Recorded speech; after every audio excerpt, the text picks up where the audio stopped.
اور وہ معتمد احباب ہیں الحمدللہ جو ہمہ وقت قوم و ملت کے لیے آپ کی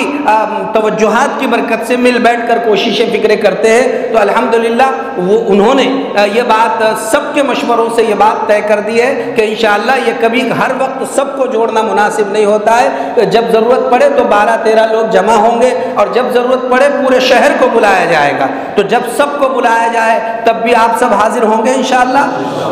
یہ بہت اچھی بات ہے الحمدللہ کہ الحمدللہ ہماری مجلس علماء جو بالکل ایک طرح کی سست رفتاری کی طرف چلے گئی تھی، بلکہ معدوم ہو گئی تھی، اللہ جزائے خیر دے ہمارے اکابر علماء اکرام کو، انہوں نے اس کی فکریں کی، اس کے حق میں دعائیں فرمائی، دوبارہ اللہ پاک نے اس کو زندہ فرمایا۔ یہ فرض کفایہ کم سے کم ادا کرنے کا اللہ ذریعہ بنا رہا ہے، یہ اللہ کا احسان ہے بھائیو، ورنہ ظاہر ہے وہ ذمہ داری ہے، اور کل اللہ کے دربار میں جواب دینا بڑا مشکل پڑے گا اس سلسلے میں۔ تو ایک اچھی شکل بن کر آ رہی ہے۔ اب اس قسم کی شکلوں کے متعلق یہ بات طے ہوئی، ایک بات تو یہ طے ہوئی کہ ہر امام کلکم راعٍ وکلکم مسئول عن رعیتہ، تم میں سے ہر شخص ذمہ دار ہے، اور ہر ذمہ دار سے قیامت کے دن اپنی ذمہ داری پوری کیا تھا کہ نہیں کیا تھا اس کے بارے میں سوال ہونے والا ہے۔ یہ حدیث ہے، صحیح حدیث میں اللہ کے رسول صلی اللہ علیہ وسلم نے یہ بات ارشاد فرمائی۔ اپنے ذمہ داری کا احساس کرتے ہوئے بھائیوں، جس کو جہاں ذمہ داری دی جائے وہ بالکل پوری طرح سے کمر بستہ ہو جائے اور یہ کرے کہ انشاءاللہ میں اپنی ذمہ داری کو پوری طرح سے ادا کرنے کی فکر کروں گا انشاءاللہ، اور دنیا میں بھی اور اللہ کے پاس آخرت میں بھی سرخ و روح ہونے کی فکر کروں گا انشاءاللہ۔ بھائیو، انہوں نے سب زندگیاں لگا دیے اور اپنے آپ کو پورا قربان کر دیے، کم سے کم اس کا کچھ شمع اور کچھ ذرہ اس میں ہمیں نصیب ہو جائے، یہ زہ قسمت ہے، ورنہ لوگ تو اپنے اپنے معاملات میں پڑے ہوئے ہیں۔ اس کے لیے ایک یہ ہے کہ ہر مسجد میں، ہر محلے میں نہیں بلکہ ہر مسجد میں، ایسے ہر مسجد میں، ایک پہلے کمیٹی کے بعد ہر مسجد میں امام صاحب جو ہے اپنے اپنے مسجد میں 5-7 لوگوں کی ایک کمیٹی بنا دے۔ خود امام صاحب کو معلوم ہے میرے محلے میں کون لوگ، میرے مسجد کے اطراف میں کون لوگ با اثر ہے۔ اب وہ با اثر میں چاہے مسجد وار جماعت کے ساتھی ہو، چاہے تو کونسلر حضرات ہو، چاہے کوئی درمیانی قسم کے لوگ ہو، جو بھی ہے امام کو معلوم ہے کتنے لوگ میرے با اثر ہیں اور ان کو اس کمیٹی میں شامل کرنے سے کیا فائدے ہو سکتے ہیں۔ آپ ہر مسجد والے اپنے اپنے محلے میں 5 یا 7 لوگوں کی کمیٹی بنانے کی فکر فرما لیں۔ بھائی آپ سب ایسا کریں گے؟ یہ آج سے ائمہ ہے، ہاتھ اٹھاؤ بھائی، کتنے ائمہ ہیں؟ میں بھی ہے ماشاءاللہ، بڑی تعداد ہے۔ اب اپن کیا کریں؟ دیکھیے 5 یا 7 لوگوں کی کمیٹی بشمول امام کے، امام ساتھ میں رہے اور اپنے ساتھ 4 یا 5-6 لوگوں کو جوڑ دے، اور ان کے باضابطہ نام، ان کے فون نمبر آپ کے پاس بنے، اور ہر امام اپنی بنائی ہوئی کمیٹی، اب جب آئندہ اپنا مشورہ ہوگا تو اپنے کمیٹی کا یہ پوری تجویزات لے کر انشاءاللہ وہ مشورے میں پہنچ کر یہاں اپنے مشورے میں پہنچانے کی فکر سب کریں گے بھائی؟ بولو سب کریں گے؟ ایک بات یہ طے کی گئی ہے نا، ایک بات یہ طے کی گئی کہ اس طرح سے اپنے اپنے مسجد میں طے کریں گے۔ کیا کام لیا جائے گا ان سے؟ کام ان سے یہ لیا جائے گا کہ یہ جو منکرات پھیل رہی ہے، ان منکرات کے سد باب کے لیے جو احکامات اور مجلس علماء یہاں پر طے کریں گی، آپ ساتھ کو اپنے مسجد کے ماحول میں اس ہدایت کو نافذ کرنا، نہیں سمجھے آپ؟ اس کو چلانا ہے کہ اب ہم کو کچھ ہو انشاءاللہ انہی ہدایات کی، مثال کے طور پر ابھی یہ بات طے ہو رہی ہے کہ آپ نے 7 لوگوں کی یہ کمیٹی طے کر دی،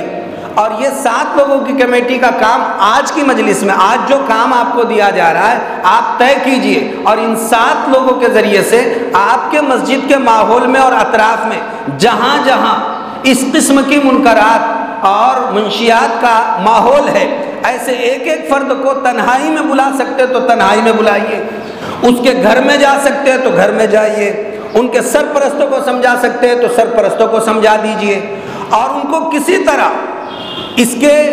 نقصان سے آگاہ کرائیے۔ اور ان کو بتائیے کہ آپ کا یہ کام کرنے میں کتنا بڑا نقصان ہے اور اس سے کیا کیا نقصانات ہو سکتے ہیں۔ ویسے اس کی ایک تحریر یہاں پر آئی ہوئی ہے، وہ تحریرات آپ کی خدمت میں پیش کی جائے گی کہ کیا کیا باتیں آپ کو ان کی خدمت میں پیش کرنا ہے اور آپ کیا بولیں تاکہ اتنا ہی مواد اور ویسا ہی مواد آپ ان کے خدمت میں پیش کر سکیں۔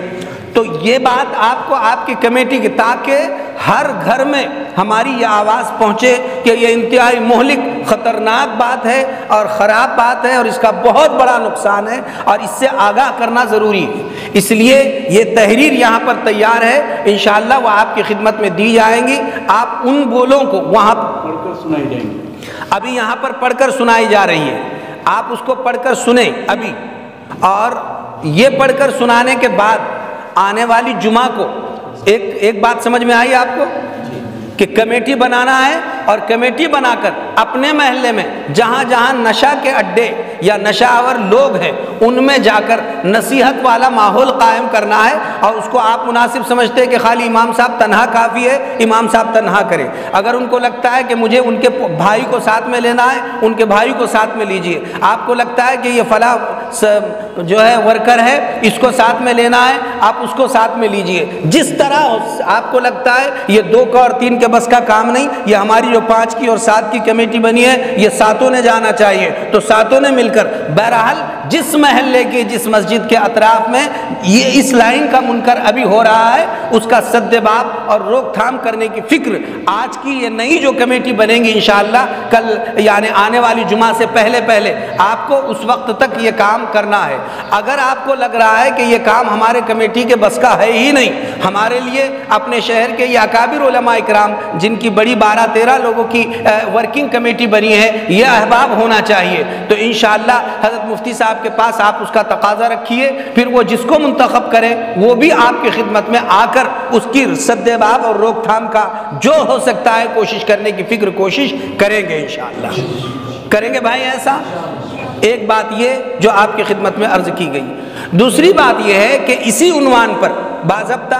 ایک تحریر تیار کر دی گئی، جمعہ کے دن اگر آپ مقرر ہیں تو آپ یہ مواد اور اس جیسا اور آپ اپنا مواد بنائیے، لیکن ایسا مواد تیار کر کر اس کی باضابطہ مطالعہ کیجئے قرآن حدیث کی روشنی میں۔ اپنے کو آنے والے جمعہ میں پورے شہر میں